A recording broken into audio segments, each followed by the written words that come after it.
Hello, everybody, and welcome back to Talking About Birds, the only Cardinal podcast more disappointing than 2 rainouts in opening week. My name is Nate Heininger, and I am joined, as always, by my co-host, Ben Samorka. Hi, everybody. And this week, we are talking about opening day. We're going to talk about some of the early outcomes from both the pitching and the hitting, and we're going to talk about some news and notes around the league.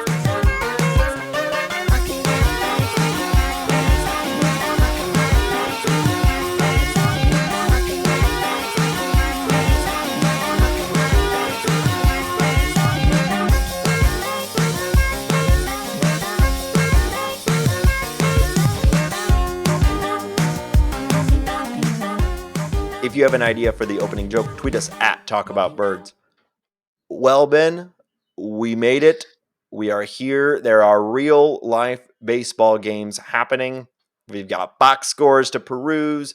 We've got performances to wildly overvalue or wildly worry ourselves about. We've got small sample sizes left and right. We're ready to go. This is what this podcast was built for. I think so. Yeah. Tommy Edmonds winning the MVP, right? Is that That's right. the hot takes we're coming out with? Yep. I mean, really, if we want to talk about like hyperbolically, let's talk about Albert Pujols and going 3 for 3 in that game. Was that yesterday? Yeah. He back. 3 for 3 and like crushing the ball. Although those were all like hard, solid hits. The home run was a bit majestic, but we'll take that all day. Still crush the ball. His am I crazy? And I don't know if I was just like maybe didn't see him swing enough in spring or just maybe have a small hole in my brain from the past 2 years or something. But has he dramatically changed his stance recently? He looked taller to me. He looked taller, and the leg kick, like we're used to him doing a toe tap, but there's like a very dramatic, like Justin Turner style leg kick that I am not remembering.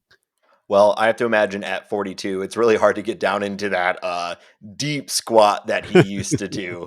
I mean, that dude was the thigh muscles, the booty power it took to maintain that squat has to be sort of degraded over the time. I remember when he was playing for the Cardinals the first time, I'd like just like mess around with a bat and imitate, their batting stances. And I think I could do Albert's for like 5 seconds. And he started feeling that thigh burn. I don't know how he ever did that. At best. Yeah. Like completely his knees, his thighs were like parallel to the ground. Yeah. Impressive. But yeah, I mean, back to the game though, like kind of exactly what we thought he might do. Obviously that it's one game of high production, but we had our lefty starter who was pitching well. I think like obviously, the Royals pitching staff is young, and Lynch is one of those guys, but he struck out 7 Cardinals and had good stuff that day. He made a couple of mistakes, but to see Albert go up there and have those at bats was kind of amazing. Yeah, that the home run was awesome, but he had that single where he really stretched out over the plate, kept his balance, and just sort of blooped it into the outfield, like another sort of classic Pujols at bat. Yeah, I mean it's what we thought. He was pretty bad on opening day against a right-hander, even though it was a finesse right-hander, like we had discussed. He still had some struggles. The entire rest of the team had no problem. Don't worry about it, but. Pujols struggled a little bit. It was a ceremonial start, and it was fine. I wonder if emotion also, like, not that he's going to get up and crush every time, but like he seems. I think we can all relate to this to some degree. As I've gotten older, I've definitely gotten my edges have softened out and quick to tears or whatever you want to call it. Like a lot more than that is softened out. Rude. I look great right now. But I wonder if, the emotions of the day of being back with Yachty, being back in St. Louis, I wonder if that played on a little bit too. Brubaker's not a total slouch, but no. Anyways, it was nice to like. I felt like a kid. I felt like we were back in 2005 or something. It was amazing. Yeah. Well, I was fortunate enough to be at that game. I know we both had our own home opening experiences. I went to the Cardinal home opener. First time I've been, I think, since 2018, maybe 2017. It was great. And then you went to the Rockies home opener. Yeah. Yeah.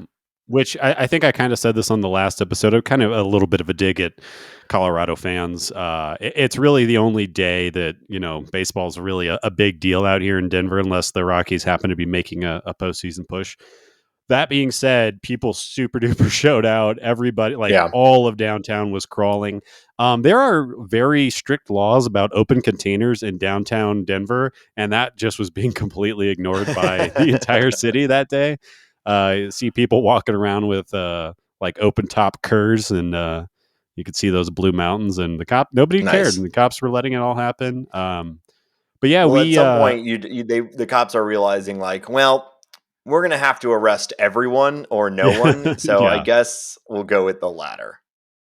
And we had, it was a decent game, not a great game. We got to see KB get his first hit as a Rocky, which is, I don't know, like, I, we, I'm like trying. I'm in mid flight of the mental gymnastics I'm trying to do to get behind Chris Bryant being a Rocky. Not to mention that I just hate the fact that he's a left fielder, because that makes no sense to me. It would make more sense if he was like first base or something, but the Rockies are a poorly ran organization. But yeah, other than that, great time. One of the guys that was sitting next to us was a Rockies fan who, I guess he was a Rockies fan. The guy was so drunk.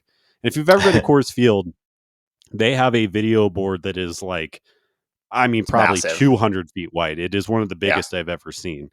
And the guy leans over to me and he taps me on the leg, which I was like, okay, I guess we're friends now. He goes, "Hey, It's man." right on the inner thigh, just like wink. He's getting very familiar. "Hey, man, do you know what the score is? Do you know what inning it is?" I'm just like, "Yeah, man, Dodgers are up. It's, second, or it's a third or fourth inning or whatever it was." He's like, "Oh, man, Rockies really need to pull it together." I'm like, "Yeah, dude, you've been sitting here watching the game with me the whole time." Now So that's a baseball game experience. yeah, it's definitely one of those days where I felt like I was the only one like watching the Yeah. action, but everybody was out there and having fun, and it was great. Sitting in the sun, oh my god, that alone was great. Yeah. Well, mine was great. I mean, what's better than a Cardinal home opener, right? I mean, what's more fun than watching a bunch of old dudes struggle to get out of high priced convertibles? It Yeah. was fantastic. No, seriously, it was a very cold day, so I kind of had the opposite of what you were saying. It was 50 degrees and blustery. Yeah. I was in. The 200 section, right, like first base line, kind of off the foul pole, basically. Great view of the game, but it was super cold. And, but of course, there was probably 100,000 people down and Oh around the yeah. stadium. It was, despite the weather, I mean, it was as bumping as you would expect it to be, and everyone was there ready to show up for Yachty and for Pujols and Wayno. They had a really cool ceremony. They did all the things that you think of, the Clydesdales. They had the guys come out in their convertibles, and they did this pre ceremony after they introduced all the Cardinal Hall of Famers. They introduced Wayno, and then Albert, and then Yachty, Yeah. and they had sort of their own moment. Which again, it's very funny that they are really implying that Wayno is retiring. But I get it; it's the end of, regardless of whether he is done or not. It's the end of that era, right? Right. He might be a Cardinal for 5 more years, but we're not going to Yeah. get Yachty and Wayno together. And then, we talked about it last week. They've tacked on Albert onto all of this as well, because Right. why the hell not? And everyone was there, long standing ovations, every moment at that, each at bat. It was awesome. I did boo my face off at Bill DeWitt. It felt good. I was pretty alone in that moment, but it still Boo. felt good. I was a full throated booing. I Good. hope he heard it. I will say, at least there wasn't like crazy cheering for him, Yeah.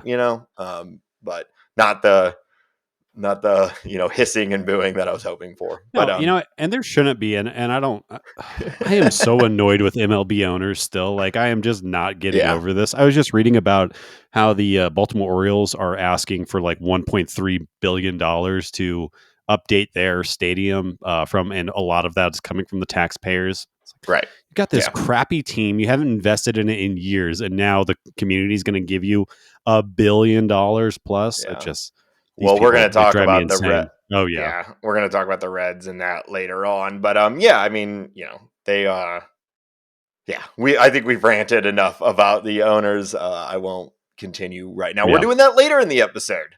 We got plenty of time still to rant about the owners. So it was awesome. And then, I mean, for an opening game, what more could you want? We got a strong six from Wayno. We got dingers left and right. We got a strike him out, throw him out. We got Yachty grounding into a double play. We've got Pujols grounding into a double play. We've got everything you could possibly want from a Cardinal fan. It was a ton of fun. I also had kind of a unique experience in that. So I went with my parents, who lifelong Cardinal fans. Probably the main reason I'm a Cardinal fan. So no disrespect, but it was very cold, and they left earlier in the game because they could not deal with the cold. They're getting Boo. older. And then my brother and my sister-in-law, they had their 2.5-year-old daughter with them, and they said from the very beginning they weren't going to be able to stay the whole time because of the small child, but they didn't want to miss opening day, so they eventually left. So I found myself about the sixth inning by myself at home opener. And so I left our seats and I went down. It rained for like 20 seconds, but just enough for all the people down in the bottom bowl to get up and scatter. So I went down and I improved my seating significantly for the last few innings. And that eighth inning with the Arenado home run and the Edmund home run, I was right there up front for it, and it was awesome. It was a really good game to be at, and just felt good being back at a season opener that was able to be full form, no restrictions. It just felt like baseball, and it was awesome. Well, Nate, while I'm proud of you for sticking out the weather and being such a tough man, Thank I you. wish the cops would have bounced you from those new seats because you didn't pay for those. Those are unearned. I don't like that. Um, I you once it gets into the sixth inning or later, you're spending your fan bucks in order to get down the really? lower seats, and I think I have accumulated a lot of fan bucks that have gone unspent over a few years, and everyone else abandoned their fan bucks by leaving when there was just a little bit of rain. So I think I did. Frankly, I think I deserve an award An for award? Wow. yeah, yeah. For going down into the rain, being there. I'm like Tyler O'Neill. I'm there for the boys. Okay. Somebody like you having the confidence that you have in yourself is very inspiring to me. So I'm just going Yeah. to take that and say, good job, Nate. And there it is. There was my award. I'm very jealous. I'll tell you, like I said, and I'll probably say this 75 times this season, but love going to the ballpark. Coors Field is a great place to be, but nothing, there's just all the nostalgia and goodness that's wrapped up into my heart with Busch Stadium. So very jealous of you. It sounds great. I haven't seen the Clydesdales in years and years, but good for you. Sad for me. Yeah. I will tell you my sad experience though at Bush. So I'm a nacho guy, right? Oh, That's oh, if there's yeah. anything I know about you. um pretty much every baseball game I go to, I have to get the nacho supreme, whatever you got, give them to Oh me. yeah. We had some pulled pork nachos at the Colorado game. Uh, Ben and I think we Carnitas. both paid for it the next day, but Yeah, those are not healthy, but my God, they are delicious. the carnitas nachos, I love Yes. it. And so I was not going to go to a home opener and not get some nachos. So after I'd been abandoned by my family, I thought, you know what? This is it. This is the time for me to go get some nachos. I'm going to get a Budweiser and I'm going to get some nachos. Hell I'm going yeah. to be, this is St. Louis, baby. And I went and got in line in the 6th inning. And I know that staffing is a difficult thing right now, but this line was so long. I sat in line watching the game on the little TV Yeah. from the 6th all the way through the 7th. And I shit you Oh, not, I was stepping up when they said, no more beer sales. oh my It's goodness. it's done. And I said, I've been here for like 40 minutes. I'm here. Can I order a beer? And she looked me in the eyes, looked at me in the soul, and said, no. I Wow. then went on a tangent about fan bucks and how many I've accrued over the years, and that got me nothing. Yeah. So it was very disappointing. I ate my nachos in a sadder fashion because I did Yeah. not have an ice cold Budweiser to wash it down. But I ate those nachos in a very nice seat, uh, Yeah. right by the Cardinal dugout. So You uh, truly are a hero. So I thank you for your am, sacrifice. yeah, it was. You brought up something that I think that we need to tackle right now, and it's something that I don't understand, but it's true at Coors and it's true at Busch Stadium. Why are the TVs inside of the ballpark where you're standing in line? Why are they these little like 17-inch TVs that are like 20 feet off the ground? You're in $1 billion stadium. Give me 70-inch flat screen so I can actually watch the game. What is that about? It's like, do you remember that Yeah. TV that Michael Scott had in that episode of The Office where he's like, look at my plasma TV? It's like, Yes. that is what they have us watching the game on while we're trying to get nachos and beer. That's insane to me. Yeah, I guess I never thought about it, but you're right. What a disservice to the fans. I'm here. Show me the Yeah. game. I mean, I guess they could make the argument that, well, you should just go and watch the game in person than sit and stare at it on TV. But I'm waiting shut 40 up. minutes for nachos. Yeah, Yeah. I'm waiting for my cheese. I think that would be like such a tiny investment for the team and it would make me happy. I'm talking to you, Yeah. DeWitt. Yeah. We want bigger TVs, DeWitt. Yeah. That's what he needs to open the wallet for. Yeah. You get us to shut up for a minute or two. Now I'm mad. Yeah. It would have been better. I mean, it was a That's what I'm saying. small. Yeah, I Yeah. sat there with my this dude who had he was like shorter than me, but his curly hair was like a foot tall. Yeah. So it was we really bonded over how horrible the line was, and it would have been nice if we had something nice to watch the game on. Yeah. Call to action. Let's go. Yeah. All right. That's what we're here for, people solving problems at the ballpark. Hey, you got to put the screws to the owners, man. They're not going to do it for us, right? Hey, in this economy, Come on. come on. Supply chain.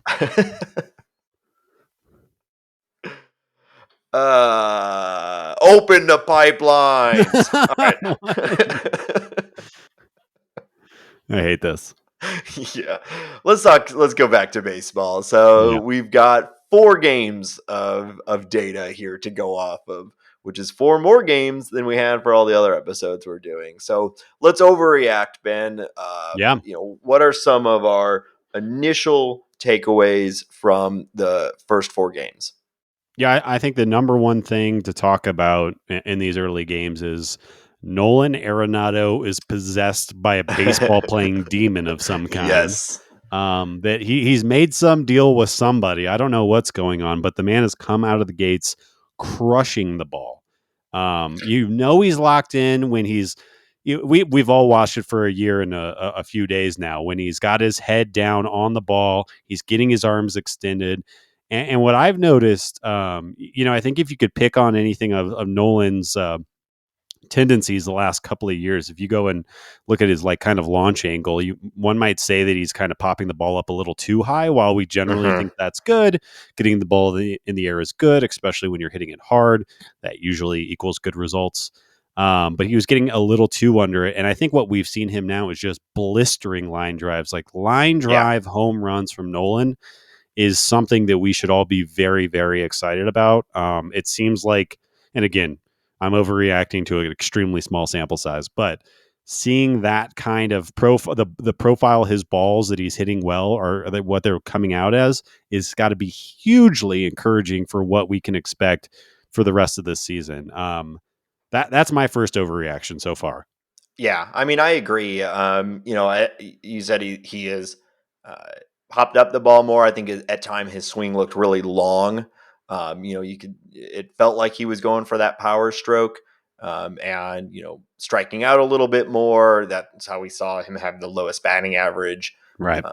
I think it was of his career. I don't have the numbers in front of me, but definitely one of his lowest, if not his lowest. And he's always been known for not just home runs, but putting the ball in play and sustaining a pretty good average for the power output that he also brings. And I think, yeah, it is small sample size, and we are overreacting. But for a guy who has such a long track record of success, I think you can believe these numbers a little bit more than you might believe someone who it's their second, third year in the league, or maybe they've struggled for longer than someone like Arenado. Not that he has struggled, but he just was not the MVP level hitter last year that he has been many times in his career. And the way he's talked about his offseason, he also has the new bat thing that Right. Goldie is talking about. There's just a lot of things that come together to make you think this is the Arenado that we have all known for so long. He's only 30, so it's not like this is some sort of like, oh, we think in his 35-year he's going to have a bounce back. Like, he could very well have one of his best season now. Oh yeah.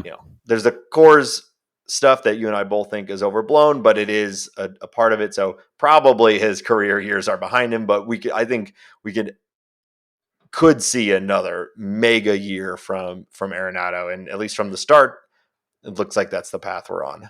Yeah, and I think like a lot of times when players are talking about new bats and new swing changes and stuff like that, you always take it with a grain of salt. But with somebody at the skill level that Nolan's at, I don't know, you just buy it a little bit more because he has proven this track record of he can go be super productive. And I don't know, I just buy it a little bit more. And seeing the early results, like I pulled up his Statcast data for the early season. He's only got 13 events, meaning 13 times he's hit the ball, and he's already got 4 barrels. So I mean, the guy's just Yeah, crushing the ball, and that's just that's nothing to be argued with. If you barrel a ball, you barrel a ball, and that's a right. good thing. Yeah, it's 30% barrel rate so far, which Not is not bad. sustainable. That's not going to stay that way. No. But something to be excited about. That's real data. Like that kind of just proves what we're seeing, that he is destroying the baseball right now. Yeah. Yeah, absolutely. So that, I think that's the clear takeaway. It's funny, out of the 4 games, it started out feeling like, all right, Goldie, like, what a crazy opening. What he walked 4 times in the first game, and looked like he's carrying over his spring success. Not having quite the contact that we're seeing from Arenado, but still coming out, I think, looking very good. Yeah, I mean, people just aren't pitching to him right now, and Right.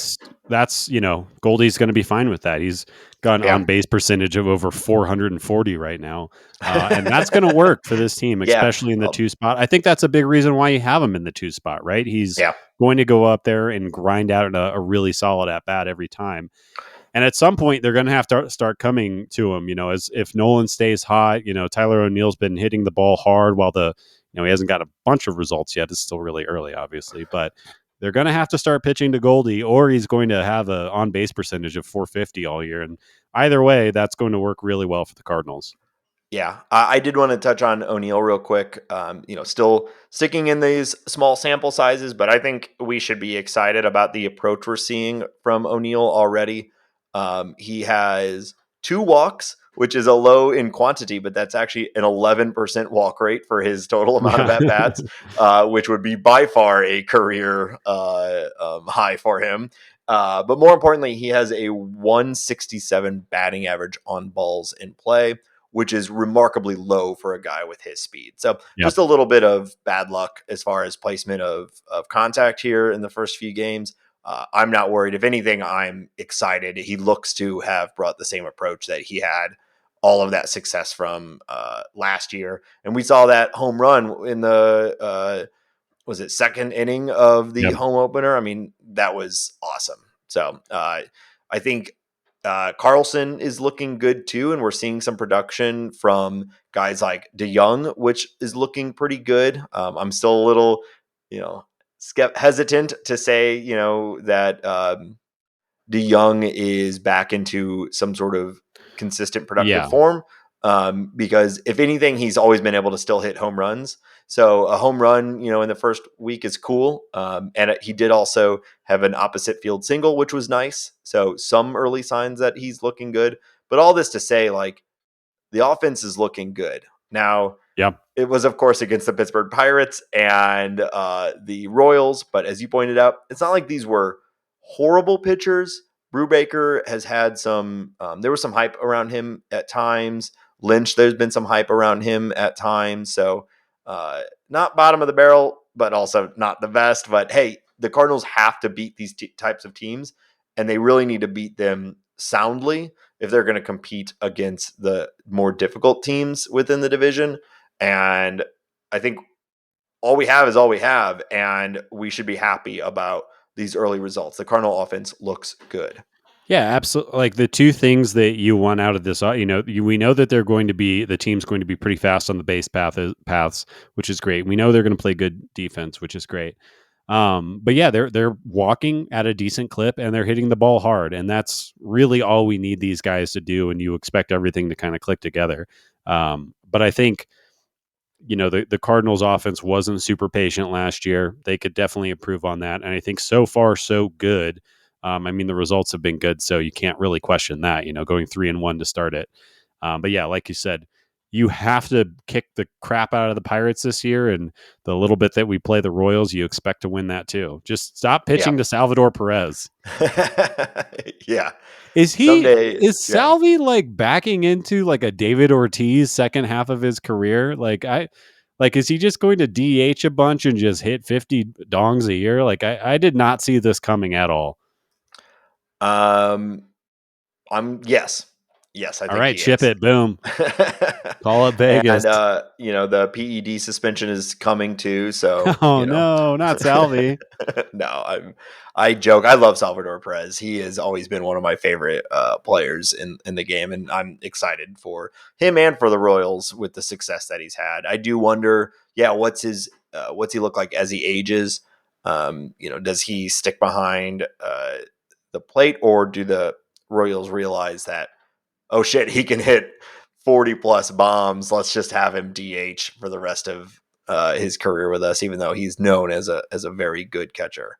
I don't know. I probably part of that would be dependent on what other sort of catching prospects they're able to bring up, and how competitive they're being. Because I imagine he wants to catch still.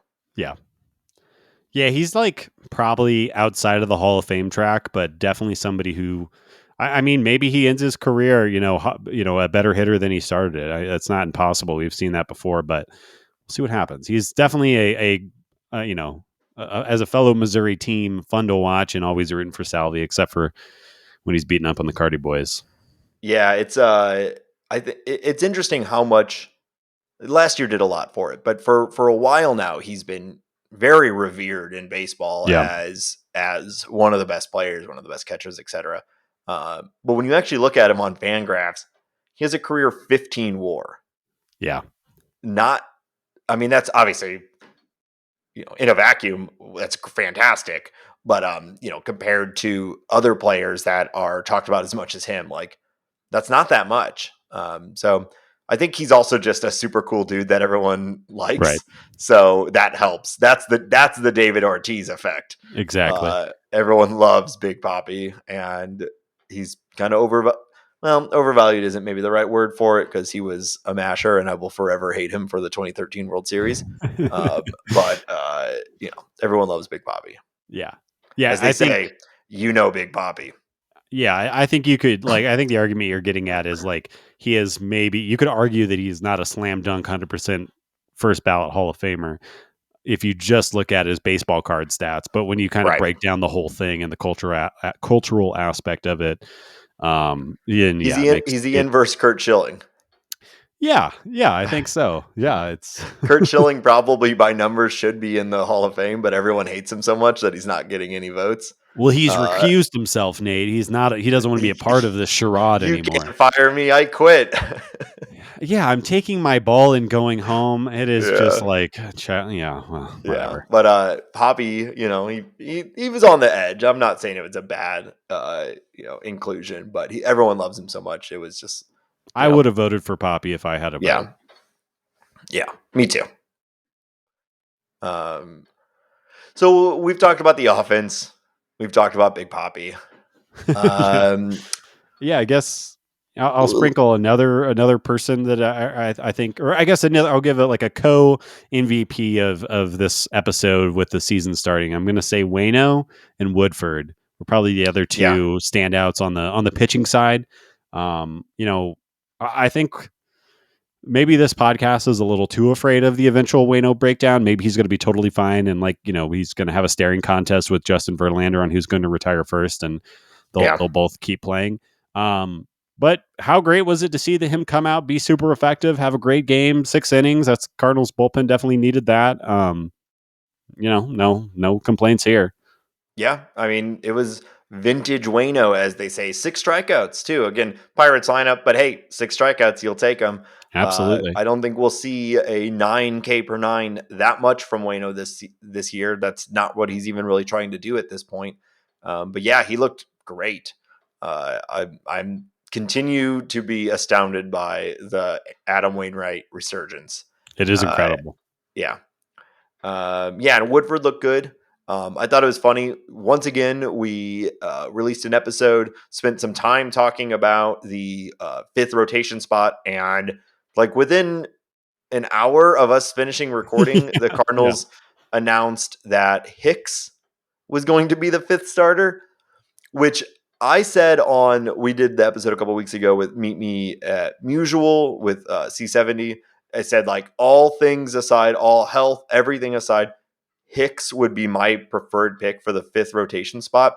But we pretty much didn't talk about it at all on this show because, uh, I mean, the last thing we'd heard about Hicks was how neat it was to have 104 miles per hour out of the bullpen, right? So at least this felt like it came out of nowhere, but really excited about it. I really think that this is the right move, and I like that they're naming him the starter and Yeah. they're going to be building him up in that role. Now, it got a little mixed up with the rainouts and whatever, but whatever. Well, You know, it it, seems like they're prioritizing his schedule above right. anything else, whether how it works for the team, how it works with the rotation. They're having him pitch every whatever it's either fifth or sixth day. And I think they're prioritizing health, which makes all of the sense in the world.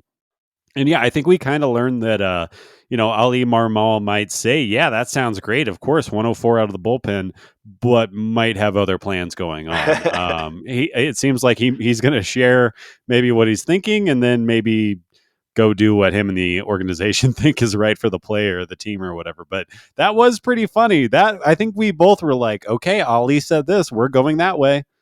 Yeah. Well, and you're right. He was responding to the question, which was like, how fun is it to have Hicks in the bullpen or whatever? And so, I guess with context, what's he going to do? Be like, well, I don't know. Maybe there's something else going on, and like, Twist his yeah, mustache. Yeah. yeah, so I get it. In hindsight, you can see why he could have that answer and also know that Hicks is probably going to be the fifth starter. But either way, it totally threw us off.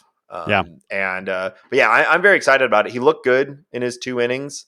And I think it's the best path for him. I think it's the right spot for him. It does make a little bit more sense for why the Cardinals if you've believed Hicks to be a starter from the beginning of spring training, then that is another person in the from the front office's perspective as a starting pitcher that Yeah. they want to get innings. And I don't think that this is the right move. You and I both still think they need to go and get more starting pitching, but it does make a little bit more sense that they view Hicks as the fifth starter.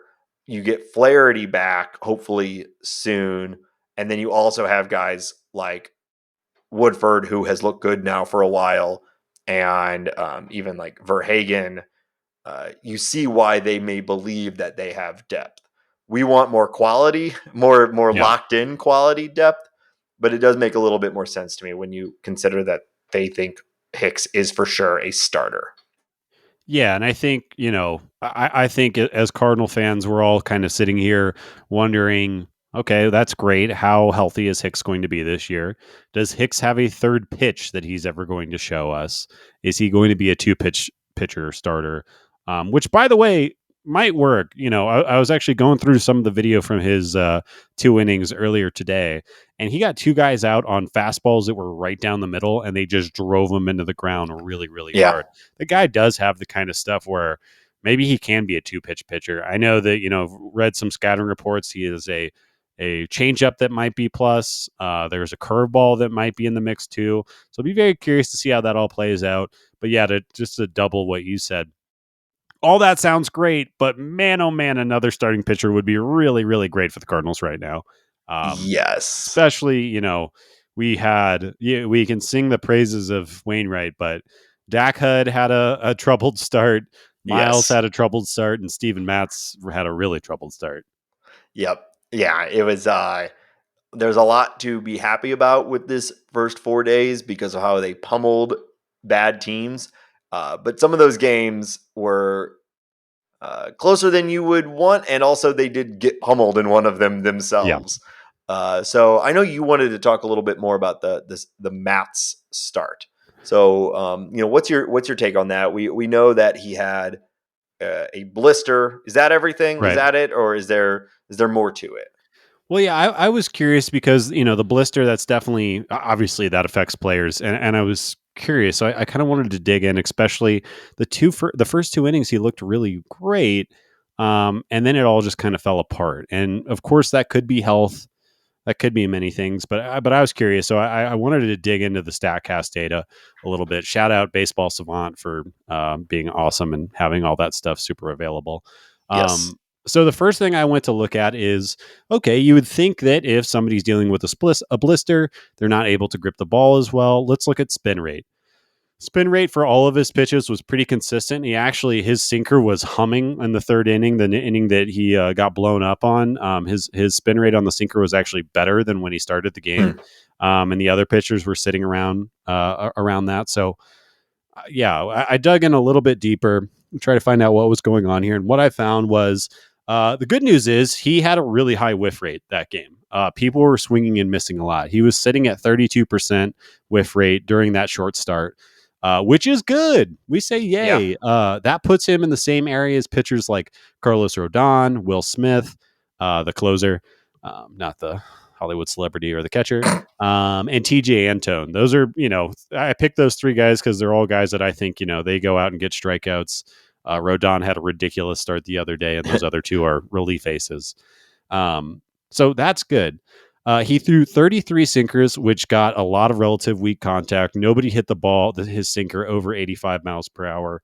95 miles per hour plus exit velo is considered hard hit. So it's getting medium contact. You can imagine the Cardinals defense can gobble those kinds of things up.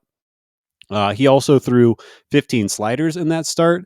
Those were also almost all hit with medium contact and basically right into the ground. So that's great. Hmm. So what went wrong? And Yeah. This sounds great. it All is, right. no, yeah, that is all good.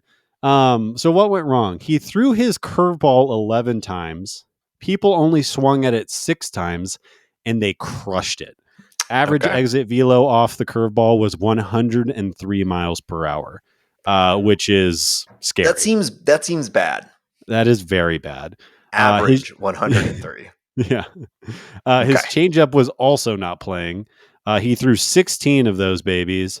People only swung at 5, and 3 of those were crushed at over 100 miles per hour. So his changeup just he was trying and trying and trying, and it either wasn't coming out of the hand well, people were recognizing it, but people were not swinging and missing at all. So So it's those downward movement pitches that right. were not was were can you tell, were they not breaking like they should and just hanging, or So you they know what? had Yeah, their movement and spin rate were consistent with his historical numbers. But what I thought was interesting is like looking at his changeup over the past 5 years, it's actually been a plus pitch. It's been one of his better pitches outside of his sinker. So I think kind of what we can just glean off this is that people knew or were looking for pitches because what was happening was his curveball was getting crushed so bad. People were driving his sinker and slider into the ground, which was good. So they were, I think, trying to just sit on the changeup. They had a different game plan when they came in. Um, so I'm hoping it was just an off day for his changeup, and we can expect that to get better. Like I said, according to Fangraphs pitch values, it was his best pitch last year. The Hmm. bad news, though, is the curveball hasn't been getting guys out since 2015 in his early Mets days. It has been his worst pitch by pitch values by quite a bit. And that's just the case. So I wonder if that is something that the Cardinals are going to recognize and they're going to move away from that pitch. My recommendation, being obviously a very smart pitching coach and knowing Right. everything about baseball, is I would throw that pitch like 2 to 5 times a game and just kind of keep that in the back pocket, use that as a trick pitch. But like I said, it has not gotten guys or had a positive pitch value since 2015. And that was the first year he was really a starter for the Mets. And it's pretty much been bad since then. So to try to distill all that fun information, I think sinker and slider are good. The changeup has been historically good. Maybe it was just an off day. Maybe part of that the issue with the blister was that he was missing location with it. But all the pitches were playing as we expect them all to, and I think you can kind of back that up with what I started this conversation with, the 32% whiff rate. When he was throwing his pitches well, people were missing them at a higher rate than they normally do, actually. So I almost wonder, was it, he was gripping the hell out of his pitches. He was amped up for his first Cardinals opening day start, and that led to to the to the blister. I mean, who knows? But I do think we have some good data here. We have some bad data here. Hopefully he changes his pitch mix up a bit. Picks Mitch. And that curveball, maybe we step away from that curveball. I think Take a that's little really the break thing to from the. say. Yeah. I think he should partner with Wayno and develop an ephus and just give like a straight up different look. If you're going to throw a curveball, let's really make it a curveball. Get that thing down to 60 miles per hour, 6 foot vertical break. That's what I'm talking about right there. End of rookie of the year style curveball. You know what I'm There talking you about? go. Yeah, that's all interesting. I mean, I guess to me, the takeaway there is let's not overreact. He a lot was working. He failed on a handful of pitches, but when they failed big. And Yes. so, and I guess the real shining, or the real glass is half full view on it would be where he struggled is the thing that he is typically the best at. So you could expect some sort of rebound more quickly than maybe something else. If Yeah. it I outside of the curveball, but the changeup, yeah. if that was a struggle, like you'd expect him to be able to return to what he was able to do in the past more quickly. Yeah, I kind of read that as, obviously they're having success with the other two pitches, and him and Yachty were trying to get that change up to be where it needs to be. And he's just, every pitcher has one of those days where it's 1, 2, or all their pitches are just not going where they want them to go. And a lot of times, they say the starter is settled in. I'm sure Yachty and Matz were thinking, okay, we're going to get to this third inning, this fourth inning, and I'm going to find the grip for my changeup. Unfortunately, the Pirates were just not missing those Yeah, missing those mistakes. They were hitting them with 100+ exit velo, and when you start hitting the ball that hard, it goes south for the pitcher pretty quickly. yeah. Well, Even if yeah. you I have a mean, Gold Glove defense. it blew up quickly, right? Like it was, even if he was able to correct, like the damage was done pretty quickly. Right. Yeah. Okay. Well, I was always surprised that you quit your job as the head pitching coach for the Philadelphia Phillies and came back to this podcast. So thank you for the research. That's very interesting. Honestly, you're joking, but if you look at the Phillies pitching staff, that would make a lot of sense that I was the pitching coordinator, pitching coach. So. Yeah. Team full of DHs and mediocre pitching. We'll see where it Man, goes. that is all bearing out too. I know it's only been a few games, but they are exactly what we thought they were. Yeah. Yeah. I'm looking forward to it. I think I like to see these teams go all in on like one Sure. thing, You see Alec Boehm say he hates this place or something like that? No. He made 3 errors in 3 consecutive innings, and then the camera caught him saying, "I hate this place," or something to that effect. And then Nice. had to go on TV later and own up to it and apologize, and then he got a standing ovation his next at bat. So, Philly's going to be fun this year. The Philly fans like, we hate this place too. Yeah. I think so. Well, we got some, some encouraging news from Flaherty. I think you and I have both been like, who knows when he'll be back? It could be months. But he's cleared to throw, and he's traveling with the team, which is usually a good sign that it's not horrible. They don't send the guys around with the team if they're like on a long form rehab. So, I think we're going to need him, either just some sort of 6-man rotation to let some of these guys work out their, work out the length that they need. We're seeing most guys across the league only going 60 to 80 pitches in a game. Right. We expect that to evolve, but still, we'll be happy when Flaherty is back. What else? Any other notes or any other things from the first 4 games that you want to talk about? No, I think, I'd like to see Harrison settle in a little bit, but I think other than that, the team's looking good. Surprised by how little Corey Dickerson used in the early going. Yeah.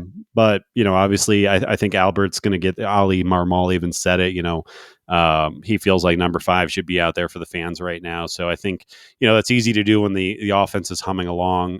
But yeah, I'm curious to see how that kind of plays out. And, obviously as the season goes on, what the DH position looks like.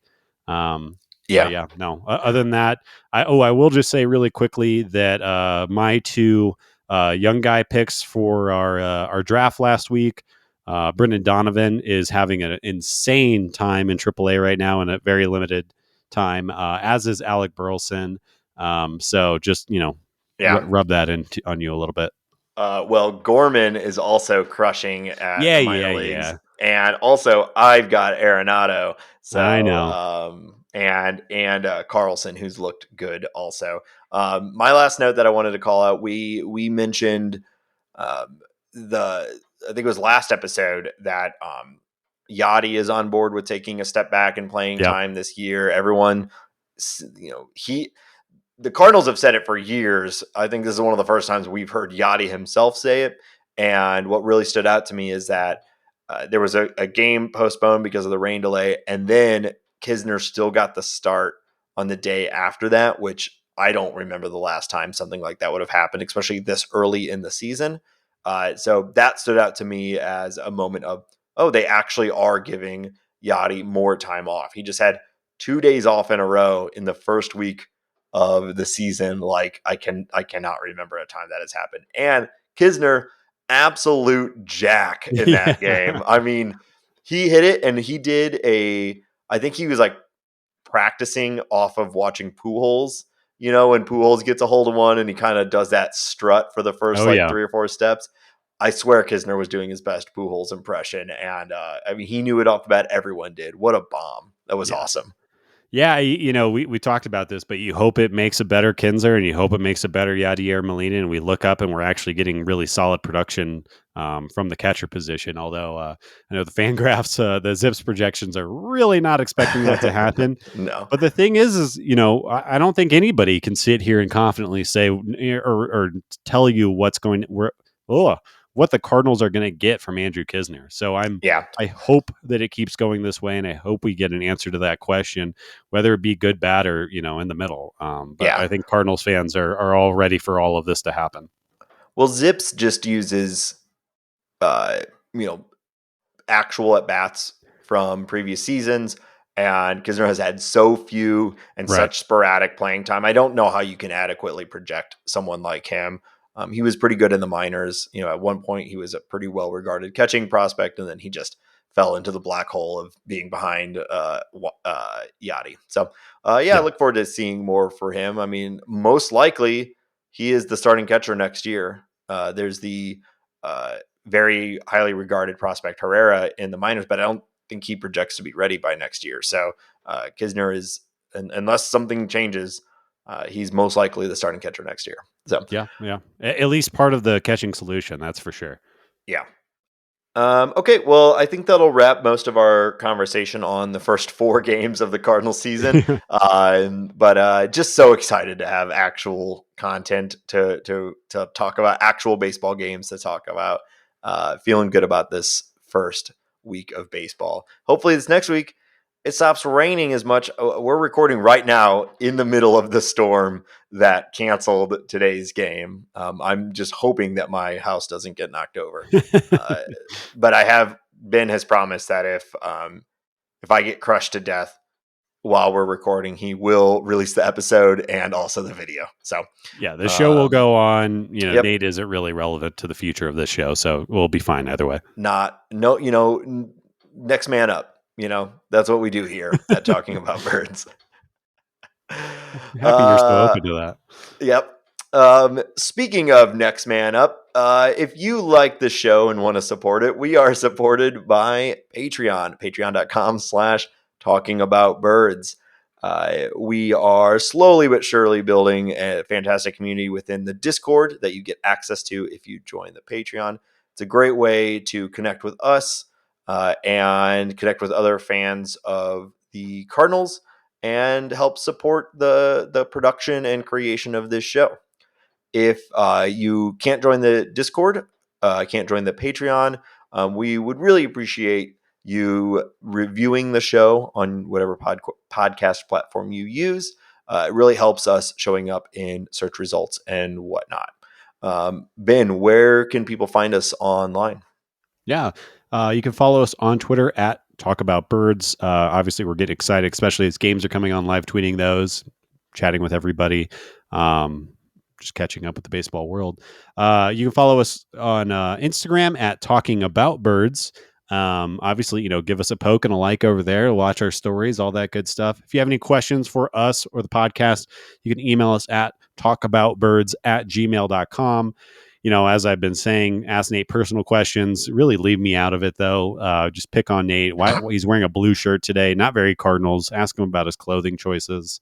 And don't forget, we're also on all podcast platforms and Spotify. If you prefer to use Spotify, check us out there. Follow us, download us, all of that good stuff. I'm not going to take the bait, Ben. Okay. Yes, it's a blue shirt, but the Cardinals wear blue sometimes. How's that feel? Okay. It's not the same blue, though. That's not Shut up. victory blue. That's just shitty blue. No, it's a fine shirt. That's the I'd like to majority of shout my. out. I know nobody can see this, so I'd like to shout out. I'm wearing my Montgomery Biscuit shirt today. Let's go. Yeah, Best nice. best minor league team in the or at least team name. The Biscuits, yeah. I wish Yeah, we their did. their I mascot's wish so that cute. It'd be awesome if Major League Baseball had a relegation system like Premier League soccer, Oh and so yeah, we like could how get the Orioles would be a AAA team by now. yeah, and you'd get a rotation in of these like absolutely absurd minor league names that I love. Imagine the Montgomery Biscuits being a major league team. I would love the Biscuits. I'd buy more clothing from them. I ordered. I've not received it yet, but for April Fool's Day, STL City, the soccer team that is starting up here in St. Louis, the MLS team, which I'm very excited about. they did on April Fool's Day, they did a shirt that was called that basically said that their team name is now Ravioli Boys. That's good. That's a better name than City. Right. And so they had a 1-day chance where you could order a Ravioli Boys t-shirt. And I ordered a Yeah, Ravioli Boys t-shirt because that I is am a very good. Ravioli boy. And Yes, it's you nice to are. see yourself, represented in sports sometimes. So, Cool. most of those April Fool's jokes from, all of our favorite brands, we love getting goofed by brands, I just most of love them are. brands. Yeah, I love brands too. Who doesn't love a brand? Most of them are stupid or obnoxious, but this was the one I was like, all right, STL City, you got me. I'm buying your shirt Yeah, because, no, that's very good. yeah. All right, let's talk a little bit more broadly now about the league as a whole. We've got a bunch of interesting things happening around the league. Ben, what's the first thing you want to talk about? Yeah, I like bagging on the Yankees. That's always fun. Let's talk about Aaron Judge. He declined a offer reported by Cashman himself, which is such a we just don't ever see this happen where a GM goes, "Hey, we offered Aaron Judge 7 years, 213.5 million," and he said no. You can go ask Aaron Judge about this. Like we just never see that. So I'm kind of happy about that, even though it is kind of a weird way to handle this, especially if Aaron Judge is arguably the face of the Yankees. He's the face over Garrett Cole, right? You'd give him that Yes. designation, Yeah. yeah. Yeah. So it's kind of a weird way to be like, "Hey guys, we offered him a lot of money. It's the guy that everyone likes a whole bunch, and you're all buying his jerseys, and you have the section in the outfield dedicated to him. He's kind of being a bit of a dick, so I'm going to pass this to him." Um, so I find that interesting, but what I find more interesting is that he said no. Um, 7 years and $213 million is a lot of money. Aaron Yeah. Judge Well, I has mean, like rarely played a full season. Also, he's yeah. 30. I don't think he's going to age very well. I think this is a really weird move by Aaron Judge. It almost makes me think he wants to get out of New York without saying, "I want to get out of New York." I can't imagine why though. Like, despite all of his issues, he's still very revered on that team. It's not like he is booed every time he's at bat. Like Yankees fans, have a bit of a reputation, and he seems to have withstood all of the problems that you would expect. Like Stanton has not received that same sort Right. of fan opinion for virtually the same problem. They are very similar players. But I assume that's why Cashman did it. He's like, I want everyone to know this is not on us. We made him a really, really good offer that would have paid him over $30 million a year, which I think is more than he probably should have gotten. And I'd be surprised if he gets more than that going into free agency at 31, or maybe he'll still be Yeah. 30. But I guess if he has a monster season this year, stays healthy the whole year, is close to MVP caliber, someone might take that shot on him. But the market has really moved away from paying these 30-plus-year-old dudes significant money. The guys that are getting that type of money are the 26 and 27-year-olds that are hitting free agency. And that's what I find so bizarre about this. It's like the two teams that you would, definitely be like, okay, they're going to go settle up and pay Judge is the Dodgers and the Yankees. Yankees just Mm-hmm. made their offer. I'm not sure if the Dodgers are going to sign another $200 million player next offseason unless it's Trey Turner. I don't Right. know where he's getting this money from unless it's some type of weird deal like with Carlos Correa and the Twins. But yeah, if he wasn't so injured all the time, and if there weren't all these, kind of anecdotal worries about his body type and everything like that, I would say, yeah, go get paid, dude. I'm just surprised. Like, just go back to the fact that if somebody ever sat me down and offered me $200 million, I'd sign that pretty much no matter what the stipulations were. So Well, a yeah. little just shocked by that. I guess we'll find out in 6 months if he's going to dunk on that or not. But I would say if I had to put money on it right now, I would say no, he probably doesn't. Yeah, I agree. I think it was a bad choice by Judge, and I think that's why the Yankees are calling him out. Like, and I think like I'm not seeing much backlash from the Yankees fan base about not extending Judge, because I think that was a crazy good offer considering um, his output Yeah. and how you expect a guy like him to age. You don't see a lot of, what is he, 6'7" or whatever. Like, you don't see a lot of dudes like that. You know, maintaining a lot of ability in the field at age 36 or age 37. So they're kind of locking in, like paying their DH that much money in a few Yeah. years. Yeah, Six seven, 282 pounds. yeah, Maybe he yeah. thinks that Artie Moreno, he's a California guy. Maybe he thinks Artie Moreno is going to do that thing where he does every few years where he just pays somebody an insane amount of money. That would be, yeah. I mean, maybe join Maybe, right? Rendon what, Pujols and Josh Hamilton. You know, all these guys who went Yeah. out there for overprice. Yeah, yeah. Just if it was like 26 or 27 million or something like that, I'd be a little bit more like, well, that's maybe a little low or maybe around market value. But over $30 million a year is still super rare right now. Most I guys are agree. not making that. So, Yeah. oh well, strange times. What else? What else you want to talk about? Yeah, we had another trade that happened that I found a little bit bizarre. The Twins acquire Chris Paddock and Emilio Pagan from the Padres for Taylor Rogers and Brent Rooker. Um, I found this really weird. I know Emilio Pagan didn't have a great year last year. I think he's a very talented relief pitcher, and I think we've talked about several times already this year the variability between or around relief pitchers. So for the Twins to essentially trade Chris Paddock for Brent Rooker, and you get Taylor Rogers back, who was I think you could say right now is a better reliever than Emilio Pagan. But kind of looking at the trade through that lens, I find it very bizarre because there's, like Paddock is still Paddock. And I know he needs a third pitch and he just needs to develop out a little bit more. But it's kind of like the Padres just saying, you know what, we can't do pitcher development. We're going to go kind of overpay for a relief ace or somebody who hopefully remains a relief ace for them. I just thought it was kind of a bizarre move. I think it's a really good deal for the Twins, especially like what's the worst case scenario? You put Paddock in the bullpen and have him, be lights out for an inning at a time. I just find it kind of bizarre. And the Padres are Yeah, weird. yeah. I was surprised by it as well. It kind of felt like one of those change of scenery things for Paddock. You know, they're like, we've tried it, it hasn't worked. We don't necessarily have a spot in our rotation right now. We've bought all these other dudes, so let's get some value for him. You know, but it's not like his value is super high, even though he has that crazy high pedigree.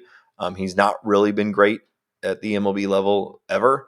So, it's kind of a buy low on Paddock for the Twins, who typically have had success in developing pitching, and they're stacking up a bunch of dudes like this. They also signed Chris Archer. So you can see they're like, if we can just hit on one of these former high value, high strikeout guys that we're getting for relatively cheap. I mean, Rodgers and Rooker, you said they have their value, but it's not like they're burning down, the house either. So, yeah, interesting deal. Yeah, yeah, just bizarre. It's nice to see. I like both the Rogers brothers are in the same division. That's Yeah, kind of cute. Also, they're Colorado boys, so they're from Littleton. So shout out to that. But yeah, anyways, kind of weird, but we'll see. I kind of hope that Paddock like unleashes something because I've always thought he yeah, was fun to watch. He's got a good personality, kind of Southern kid, and I just like him. yeah. I like Paddock as well. All right, let's talk about the Castellini. Oh my Uh, goodness. Yeah, so if you don't mind, I'll just read the quote. So yeah, it yeah, was one of the beat writers asked him, like how should Reds fans be feeling right now? What are you tore down the team that was in contention, blah blah blah. We've been kind of dragging the Castellinis all season so far because I find it to be ridiculous.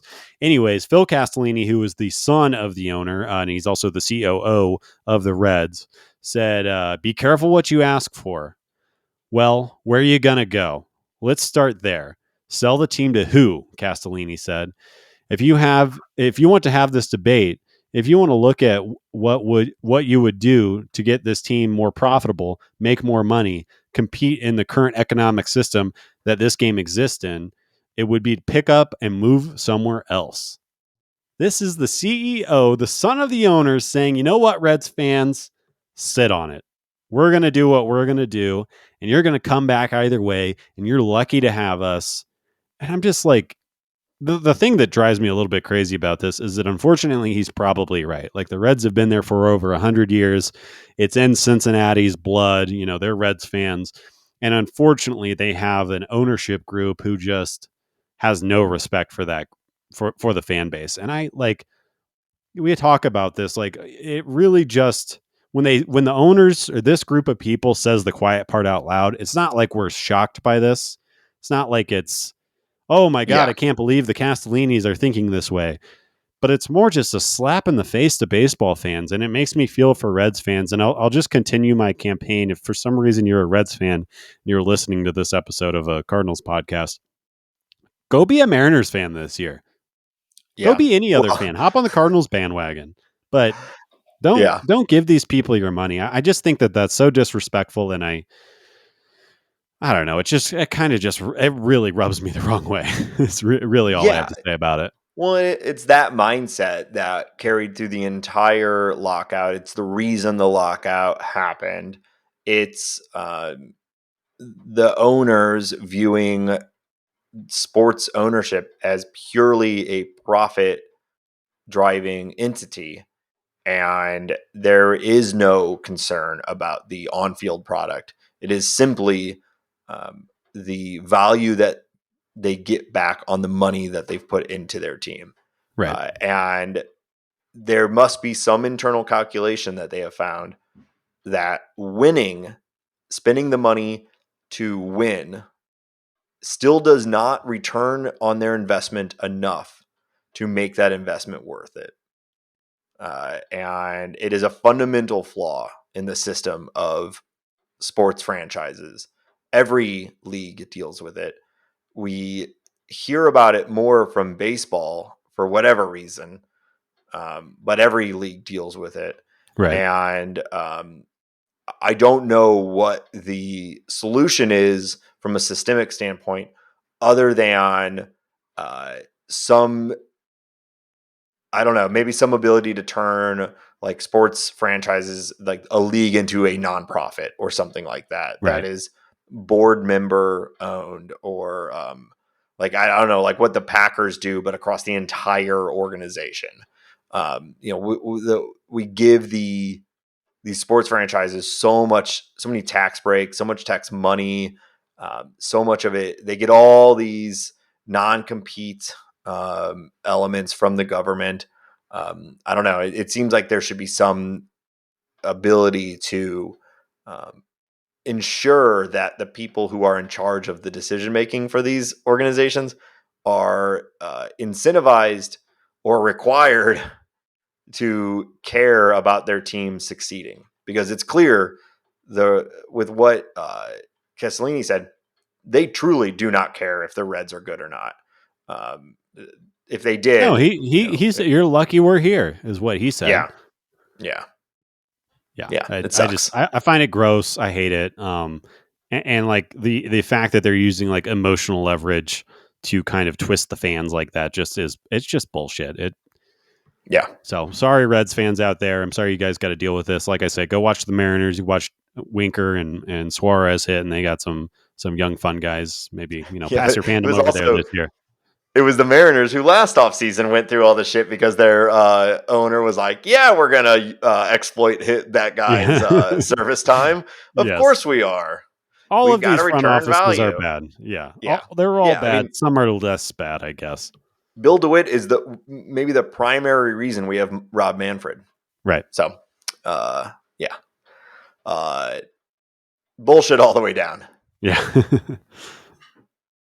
Steve Cohen, a criminal, might be the best owner because he at least cares about his team. He clearly wants to win, and I'll even caveat that with, for now, we'll see what happens. Like I don't trust these guys. Like we'll see what happens in New York. Yeah. All right. Take off my Let's my yeah, here. rant pants here, and I'll hit you with some really good news, something I was excited about last night. Shout out for Alyssa Nakin, who was the first female first base yes, coach of all time. So yes, shout out to love it. her. She did an awesome post game interview just talking about, hey, it's just great to be that, or great that the Padres and the Giants and everybody's supporting me, but kind of amazing. Like I feel like this is something we're going to be talking about really, hopefully more and more often, where these kind of barriers are just going to get broke down, once a month, once a Yeah, half a season or something like that. It's pretty cool. yeah. It took too long, but it doesn't mean we can't celebrate that it has happened. Fantastic. Yeah, absolutely. Want to see more diversity of all types across the league. Yeah, and then other Um, than that, I think the only other thing that's popping off around the league and something that I just find endlessly entertaining, this podcast is officially on Stephen Kwan watch. He is yet to swing and miss at a pitch. Sanity. This might not be true by the time this episode comes out, but he has not swung and missed at a pitch all season so far. And I was curious about this, looking at his whiff percentage from in Double A and Triple A last year. He was running a 2.6% swing and miss. That is across the board. This kid has got insane skill. It's one Yeah. very, very good skill. But anyways, if you're not paying attention to that, I encourage you to hop on the Stephen Kwan bandwagon. And at some point, Twitter's going to explode when he finally swings and misses. But how exciting. I love it. I've always thought it would be interesting, and maybe this happens, and just no one has been as successful at it as like I would love to see. But like, what if someone went up there with these crazy contact skills, and they're like, "I'm just gonna try to make this guy throw 20 pitches in my at bat, and just Yeah. go up there to foul off everything, like purposefully trying to foul off just to run someone's pitch count up." Like, see how many pitches you can take in an at bat. You're not even trying to get on base, poking ball, like it's a ball and you're still poking it out, Right. foul just to keep the at bat going. I think Stephen Kwan might be the right guy to do that. I think so. I mean, we've seen Yachty get into modes like that. I would like to see Stephen Kwan have just really set his mind to it and dig his heels in and make it work.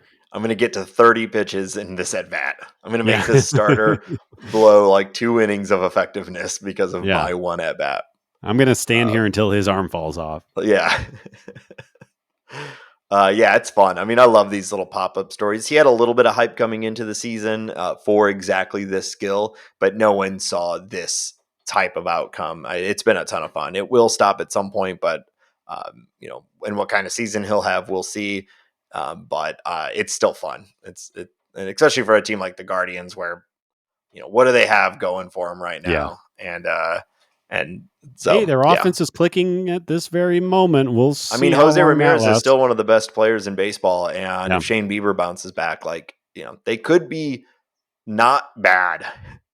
Yay! I won't say they'll be good, but they could be not bad. Yeah.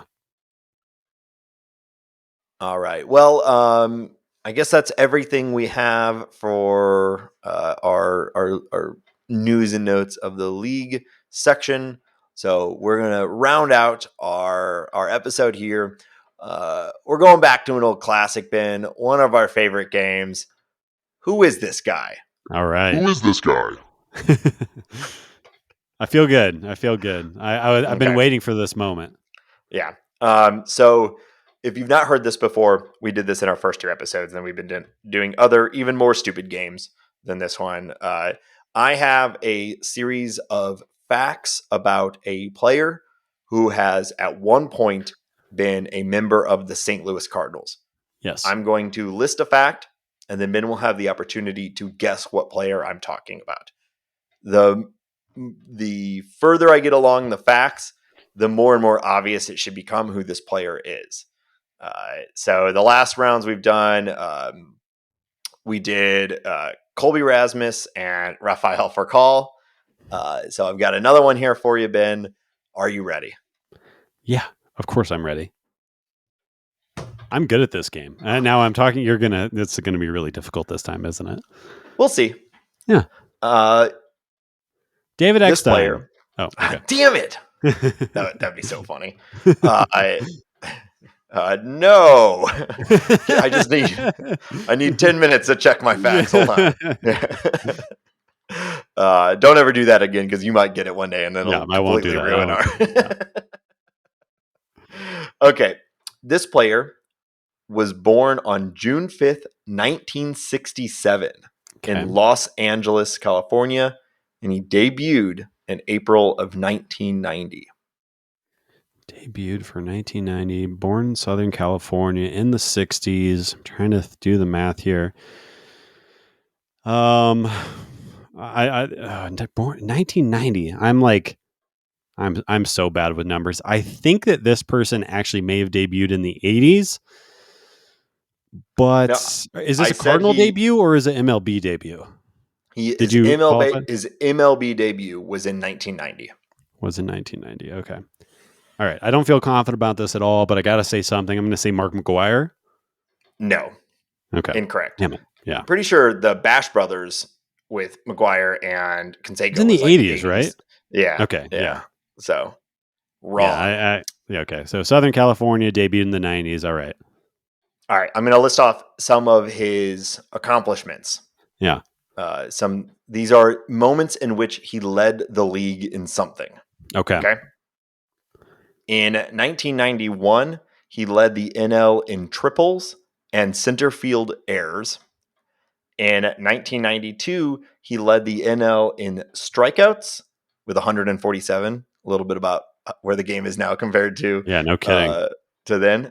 He led the league in caught stealing 24 times. And he Really? also led the league in center field putouts with 438.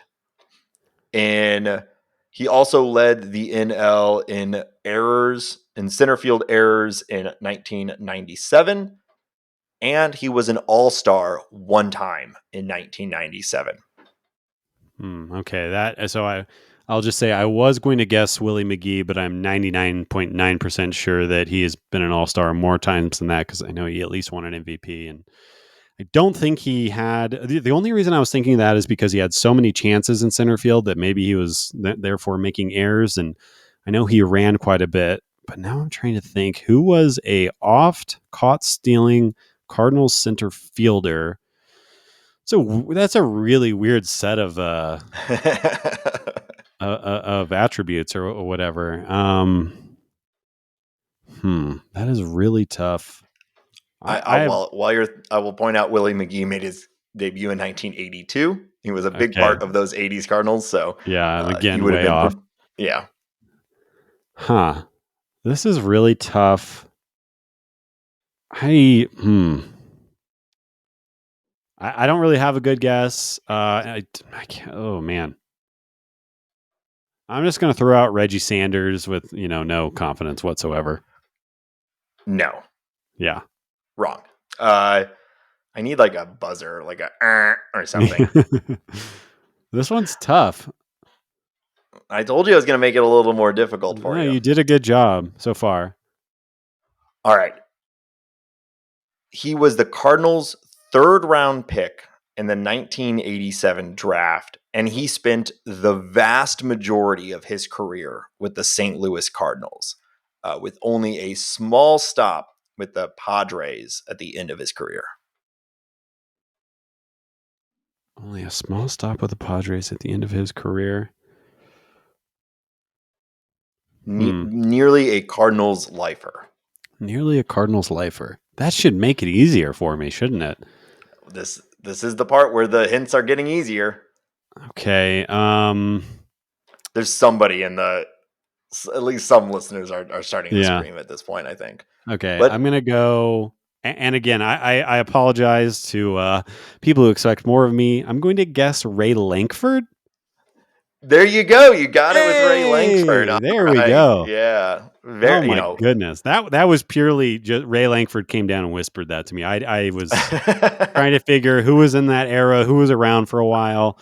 And I think I remember that he played for the Padres for a second. And that is the only reason I got that. So, woof. I mean, one of the biggest, probably top 5 Cardinal from the 90s. So I was a little worried that you were just going to start guessing 90s Cardinals like on that first one. Yeah. And just get it by just guessing a big time 90s Cardinal. So Woof. here were the remaining hints. He is the only Cardinal to ever have 200 home runs and 200 stolen bases All right. as a Cardinal. He is also 5th on the all-time Cardinal home run list and 5th on the all-time walks list.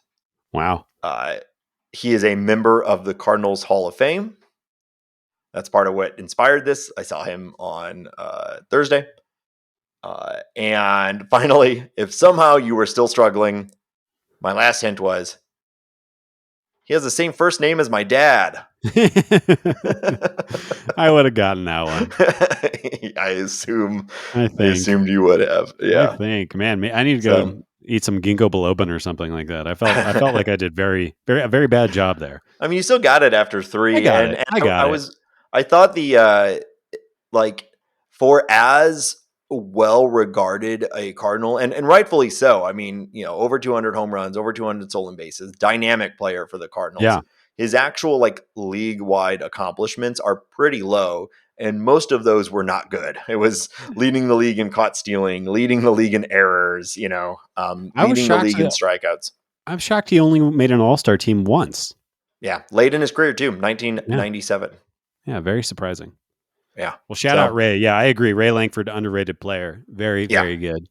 Absolutely. I mean, outside of Smith and then, McGuire, it's hard to go much further than that before you start thinking of Ray Langford as, one of the best Cardinals of the 90s. So I was a big fan of him as a kid.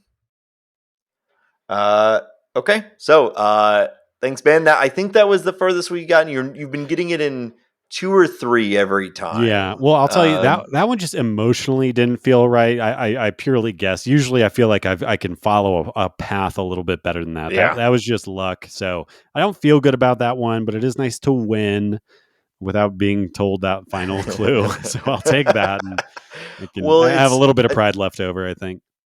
I think for us too, the first 2 I did were both members of the 2011 World Series champion Cardinals. And it's that team is burned into our memories. 100%. And the further back you go, it just gets more difficult to pull these names out of nowhere.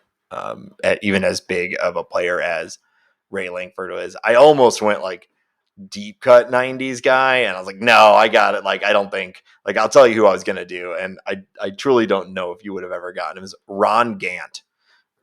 For some reason, I would have got Ron Gant, I think, actually, because just because as a little child, I liked saying his name a lot. So it's a fun name. It stuck with me too. Ron Gant. Yeah, Ron Gant is in the front of my mind for a weird reason, but purely because I was a kid who just got in a loop saying Ron Gant. A little weirdo, but it was a weird. Yeah, we would be all right, Ben, it's Thanksgiving, and he's just Ron Gant.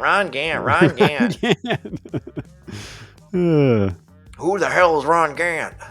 That was just obscure member of our family being mad at you saying Ron Gant. Okay.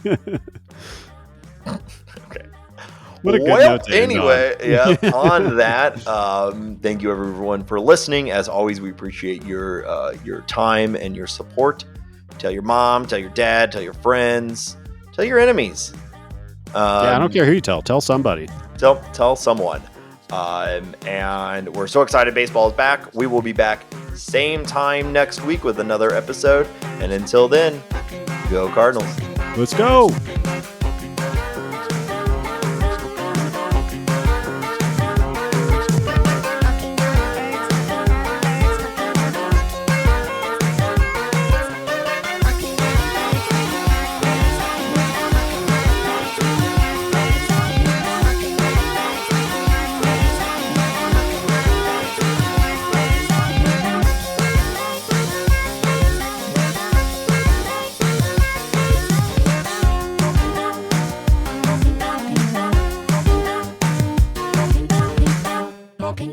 Ben barely bit the baloney. You know I chonk on that baloney, bro. Yeah, that was a lie. Ben fully gorged himself. Keep my motherfucking name Outro. Been consumed too much dairy. No, that's real talk. I got the rumblies. All right, I've done my vocal warm-ups. Time to go.